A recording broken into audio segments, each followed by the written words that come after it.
بادشاہ نے نا ارادہ کیا کہ میں نے اپنے بچے کو سپہ سالاری بھی سکھائی ہے، گھوڑ سواری بھی سکھائی ہے، نیزہ بازی بھی سکھائی ہے، میں چاہتا ہوں دین بھی سیکھ جائے۔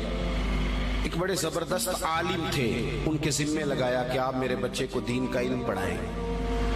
انہوں نے مکمل جدوجہد کے ساتھ 7-8 سال میں نا پورا عالم بنا دیا شہزادے کو۔ میری باتوں کی سمجھ آ رہی ہے آپ کو؟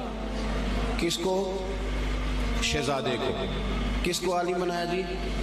میرا بچہ بھی شہزادہ ہے نا، تو آپ کا بھی شہزادہ ہے۔ تو شہزادہ تو وہ ہونا چاہیے نا جس کو کسی کی محتاجی نہ ہو، اسے کچھ آتا جاتا ہو، لیکن نرا وہ شہزادہ ہی ہو، ویسے اسے کچھ بھی نہ پتا ہو تو زیادہ نہیں چلے گا۔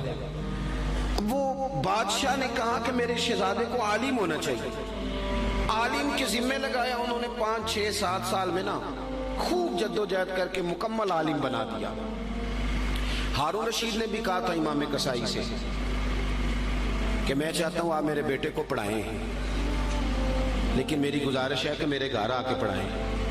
تو امام صاحب فرمانے لگے یہ نبی پاک کا علم ہے، سب کا سانجا ہے، جہاں سب کے بیٹے بیٹھیں گے ہارون رشید کا پتر بھی وہی بیٹھے گا، گھر آ کے نہیں پڑھا سکتا۔ ہارون رشید نے اب جواب میں کیا کیا کہ امام صاحب کو نکال دو علاقے سے۔ وہ کہنے لگا حضور میں بھی آزما ہی رہا تھا، میرا بھی دل تھا کہ میں سادے مولوی سے بچہ نہ پڑھواؤں، کسی غیرت مند سے پڑھواؤں۔ اب یہ گھر آیا کرے گا آپ کے، جہاں سارے بچے بیٹھیں گے چٹائی پہ وہیں بیٹھ کے پڑھے گا۔ ہارون رشید ایک دن گزر رہے تھے تو امام کسائی وضو کر رہے تھے اور شہزادہ ہارون رشید کا وضو کرا رہا تھا۔ اس نے لوٹا پکڑا ہوا ہے، امام صاحب کے پیروں پہ پانی ڈال رہا ہے اور امام صاحب وضو کر رہے ہیں۔ ہارون رشید گھوڑے پہ گزر رہے تھے، دور سے دیکھا تو گھوڑا بھگا دیا۔ کچھ شاگرد کہنے لگے حضور ہارون رشید آ رہا ہے، تو آپ فرمانے لگے کیا کروں آ رہا ہے تو آنے دو، پھر کیا ہے، سانو تخت ہزارے دی لوڑ کی ہے، نل کی لگے شہر بمبول دے نال، اسی تے اپنی بال کے سیکنے، سانو کی لگے کسی اور دے نال، آتا ہے تو آنے دو۔ تو آ گیا۔ اب وہ بڑے دبدبے کے ساتھ گھوڑے سے نیچے اترا، لوگوں کا خیال تھا ناراض ہوگا کہ میرے شہزادے سے کام کرا رہے ہیں۔ وہ اسی طرز پہ تیزی کے ساتھ قریب آیا اور حیرت انگیز انداز کے غصے میں۔ اب شاگرد اور عقیدت مند کانپ رہے ہیں کہ استادوں کے بارے میں کوئی بات نہ کر دے، ہم سے برداشت نہیں ہو سکے گا، لیکن اس نے قریب آ کے اپنے بچے کے کمر پہ زور سے مارا۔ کہنے لگا خدا کے بندے یہ تو کیا کر رہا ہے؟ استاد اپنے ہاتھوں سے پیر دھو رہے ہیں، ایک ہاتھ میں لوٹا پکڑ اور دوسرے ہاتھ سے استاد کے پیر دھلوا، تو نے پورا عالم نہیں بننا؟ یہ کیا تو نے طریقہ اختیار کیا ہوا ہے؟ اس طرح کر کے اس استاد صاحب کی خدمت کر۔ تو وہ اس بادشاہ نے نا اپنے بیٹے کو پڑھانے کے لیے عالم کے ذمے لگایا، انہوں نے پوری محنت کے ساتھ پڑھایا۔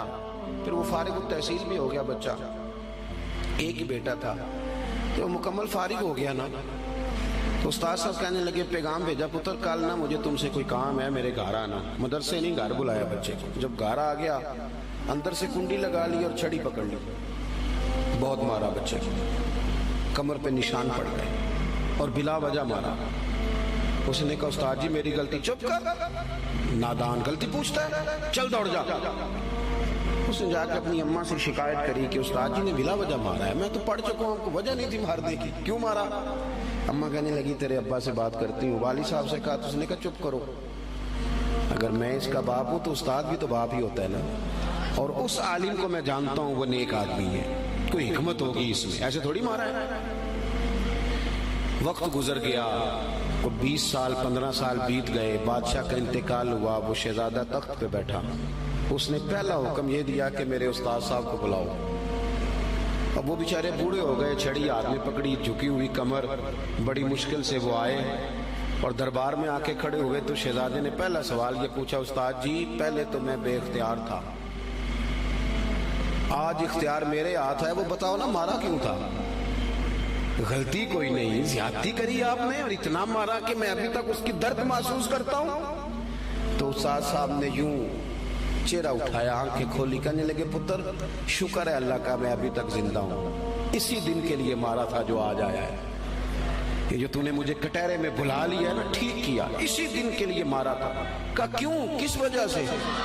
سنیں جی سنیں، اللہ آپ کو جزا دے، اسی دن کے لیے مارا تھا۔ کہا کیوں؟ کہنے لگے پتر کتنے سال بیت گئے مار کھائے، کہا کو 20 سال ہونے کو ہیں. فرمایا تو بھولا تو نہیں نا؟ کہا استاد جی میں نے تو پہلے دن ہی آپ کو بلایا. کہنے لگے پتر بس مجھے پتا تھا ایک دن تو نے حکمران بننا ہے. تو بے اختیار تھا نا, میرا کچھ نہیں کر سکا. آج با اختیار ہوا تو بلا لیا نا.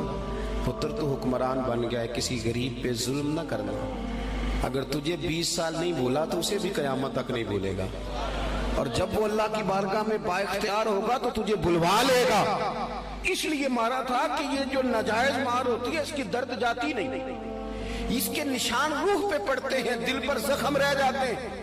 پتر تجھے آج تک نہیں نہ بھولا, اسی دن کے لیے مارا تھا کہ تیری تربیت ہو جائے. اٹھ کے اس نے استاد کے ہاتھ چومے, بٹھایا.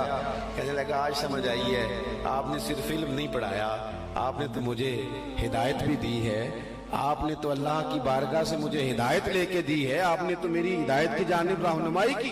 اتنا بڑا کام کر دیا. اپنے بچوں پر تھوڑا سا بوجھ ڈالے. اور میرے بھائی اگر ایک چھوٹی سی کھجور, صدقے کی کھجوروں میں سے امام حسین اٹھا کے منہ میں رکھ لے تو محبوب انگلی ڈال کے نکال دیتے. فرمایا پتر نہیں, ہمارے لیے ٹھیک ہے. ابا کیسے برداشت کرتا ہے کہ بیٹے کے منہ میں لقمہ حرام جائے؟ وہ کیسے برداشت کرتا ہے؟ ایک دوست مجھ سے کہنے لگے کہ گھر کے کونے سے نا رات کو رونے کی آواز آتی ہے, بڑے پیر صاحب آئے, بڑے عامل آئے, پر وہ ٹھیک نہیں ہوتا. میرا ذرا زیادہ قربت تھی, ورنہ ہر آدمی سے تو یوں بات نہیں کی جا سکتی. میں نے ان کے کان میں کہا کہ اگر بڑے پیروں کے آنے سے بھی نہیں نا مسئلہ ٹھیک ہو رہا تو ساری فیملی بیٹھ کے غور کر لو, وہاں کسی یتیم کے پیسے نہ لگ گئے ہوں, کسی بیوہ کا مال نہ اس کونے میں خرچ ہو گیا. یہ جو یتیم کے اور بیوہ کے اور غریبوں کے پیسے ہوتے ہیں, یہ تیزاب ہوتا ہے, تیزاب جدھر جدھر لگتا ہے وہاں سوراخ کرتا ہے. سب سے پہلے یہ نور علم لے جاتا ہے. اور میری طرح کے لوگ, یہ علماء جو مساجد کے مدارس کے محتمم ہوتے ہیں, ان کو تو اتنا باریک تولنا پڑتا ہے, اتنا باریک کون سا پیسہ کہاں لگانا ہے اور کس ترتیب سے لگانا ہے اور کس جدوجہد. یہ تو اتنا مشکل کام ہے کہ میں تو بڑی دیر سے میں نے کہا بھائی مجھے بچاؤ اس کام سے. یہ اتنا مشکل کام ہے کہ انسان الجھ جاتا ہے کہ کس طرح کر کے ان چیزوں کو رکھا جائے. اس طرح جتنے لوگ ذمہ دار ہیں وہ اپنے گھروں کے اندر رزق حلال کے معاملے میں سمجھدار ہو جائیں. کیوں کہ میرے نبی پاک علیہ السلام نے فرمایا جو گوشت حرام سے پلے گا وہ جنت میں نہیں جائے گا. تو مجھے بتاؤ, کوئی چاہتا ہے اس کی اولاد دوزخ میں جلے؟ پسند کرتا ہے؟ تو پھر ان کو رزق حلال کھلاؤ.